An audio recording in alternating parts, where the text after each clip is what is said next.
Assalamualaikum warahmatullahi wabarakatuh. Perkenalkan, nama saya Retna Wijayanti, mahasiswi dari Universitas Pancasakti Bekasi. Nomor NIM saya 289205559. Saya dari Fakultas Ekonomi, Program Studi Manajemen semester 3. Saat ini saya sedang melaksanakan ujian akhir semester mata kuliah Pendidikan Agama Islam 3 sebagai dosen pengampu, yaitu Bapak Solehudin Muai. Baiklah teman-teman, mari kita saksikan untuk presentasi yang akan saya bawakan. Pandangan Islam. Manusia pada hakikatnya sebagai salah satu makhluk ciptaan Allah Subhanahu wa taala. Menurut kisah yang diterangkan dalam sumber utama ajaran Islam, yaitu Al-Quran, bahwa Allah menciptakan manusia berikut dengan tugas-tugas mulia yang diembannya. Islam menjelaskan bahwa Allah Subhanahu wa taala menciptakan manusia berasal dari tanah, kemudian menjadi nutfah, alaqah, dan mudghah, sehingga akhirnya menjadi makhluk Allah Subhanahu wa taala yang paling sempurna dan memiliki berbagai kemampuan. Allah Subhanahu wa taala sudah menciptakan manusia ahsanut taqwim, yaitu sebaik-baiknya ciptaan, dan menundukkan alam beserta isinya bagi manusia agar manusia dapat memelihara dan mengelola serta melestarikan kelangsungan hidup di alam semesta ini. Pengertian manusia. Al-Quran tidak memaparkan secara rinci asal-usul manusia tercipta. Al-Quran hanya menerangkan tentang prinsipnya saja. Terdapat ayat-ayat Al-Quran mengenai penciptaan manusia terdapat pada beberapa surah An-Nur ayat 17, surat As-Saffat ayat 11, surah Al-Mu'minun ayat 12-13, surat Ar-Rum ayat 20, Al-Imran ayat 59, surat As-Sajdah ayat 79, surat Al-Hijr ayat 28, dan Al-Hajj ayat 5. Al-Quran menjelaskan bahwa manusia diciptakan dari tanah dengan bermacam-macam istilah seperti turab, tin, salsal, dan sulala. Dapat diartikan sesungguhnya Allah menciptakan jasad manusia dari berbagai macam unsur kimiawi yang ada pada tanah. Adapun tahapan-tahapan dalam proses berikutnya tidak terdapat dalam Al-Quran secara rinci. Ayat-ayat Al-Quran yang menyebutkan manusia diciptakan dari tanah pada umumnya hanya dipahami secara lahiriah saja, menimbulkan pendapat sesungguhnya manusia diciptakan oleh Allah Subhanahu wa taala berasal dari tanah. Karena Allah Maha Kuasa, segala sesuatu pasti dapat terjadi. Manusia dalam pandangan Islam.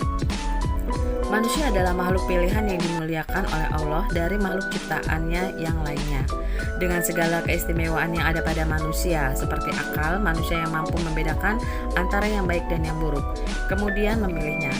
Allah Subhanahu wa taala menciptakan manusia dengan sebaik-baiknya ciptaan ahsanut taqwim dan menundukkan alam semesta baginya agar dia dapat memakmurkan dan memelihara, kemudian melestarikan dan demi melestarikan keberlangsungan hidup di alam semesta ini.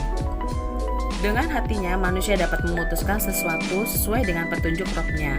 Dengan raganya, diharapkan aktif untuk menciptakan karya besar dan tindakan yang benar, hingga ia tetap pada posisi kemuliaan yang sudah diberikan Allah kepadanya seperti ahsanut taqwim, ulul albab, rabbaniyum, dan lain-lain.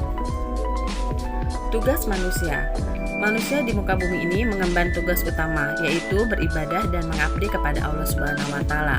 Beribadah, baik ibadah makhdoh, yaitu menjaga hubungan manusia dengan Sang Maha Pencipta Allah Subhanahu wa taala, sedangkan ibadah ghairu makhdoh merupakan usaha sadar yang harus dilakukan oleh manusia sebagai makhluk sosial, yaitu menjaga hubungan baik dengan sesama manusia.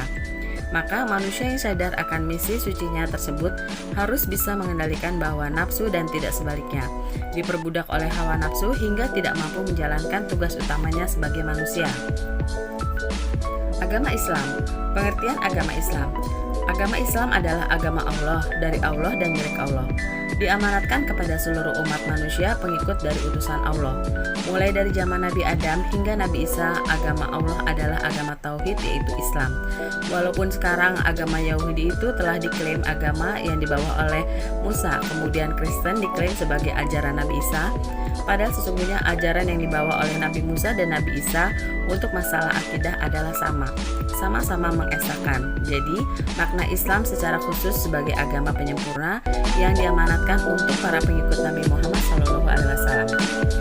Agama Islam berasal dari kata salam yang berarti damai dan aman. Yang kedua, kedua salamah yang berarti selamat. Yang ketiga yaitu Islam. Istilah itu sendiri berarti suatu penyerahan diri secara totalitas hanya kepada Allah Subhanahu wa taala agar memperoleh ridho darinya dengan mentaati dan mematuhi sesama perintah dan semua larangannya. Islam terdiri atas akidah dan syariah. Akidah atau kepercayaan, ilmunya syariah peribadatan dan syariah Allah dan akhlak dan muamalah Islam merupakan satu-satunya agama yang hak dan dibenarkan oleh Allah Subhanahu wa taala. Dalam firman-Nya, surah surat Al-Imran ayat 85. Barang siapa mencari agama setelah Islam, tidaklah akan diterima agama itu daripadanya, dan dia di akhirat termasuk orang-orang yang merugi. Manusia dan agama Islam. Hubungan manusia dengan agama Islam. Yang pertama, fitrah terhadap agama. Sering ditemukan beraneka macam ritual keagamaan dalam masyarakat semenjak dahulu hingga sekarang ini, membuktikan bahwa kehidupan di bawah keyakinan adalah tabiat hidup pada manusia. Tabiat ini ada sejak manusia dilahirkan sehingga hampir tak ada pertentangan di dalamnya. Dari yang baru tumbuh dewasa dalam sebuah sistem kehidupan, agama-agama dengan corak yang berbeda-beda telah berkembang dalam masyarakat tersebut. Yang kedua, pencarian manusia terhadap agama. Kesempurnaan akal senantiasa menuntut manusia untuk berpikir. Oleh sebabnya, pencarian umat manusia terhadap kebenaran ajaran agama yang dianutnya tidak pernah lepas dari muka bumi ini. Penyimpangan pemahaman ajaran agama dalam konteks perjalanan sejarah kehidupan manusia pada akhirnya dapat diketahui oleh terpenuhinya kepuasan berpikir manusia yang hidup kemudian. Nabi Ibrahim alaihissalam dikisahkan sangat tidak puas menyaksikan manusia-manusia pada saat itu mempertuhankan benda-benda mati di alam ini seperti patung, matahari, bulan, dan bintang. Demikian pula Nabi Muhammad SAW pada akhirnya memerlukan tahanus karena jiwanya tidak dapat menerima aturan hidup yang dikembangkan oleh masyarakat Quraisy di Mekah yang mengaku masih menyembah Tuhan Ibrahim.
Baiklah teman-teman, demikian presentasi yang sudah saya bawakan.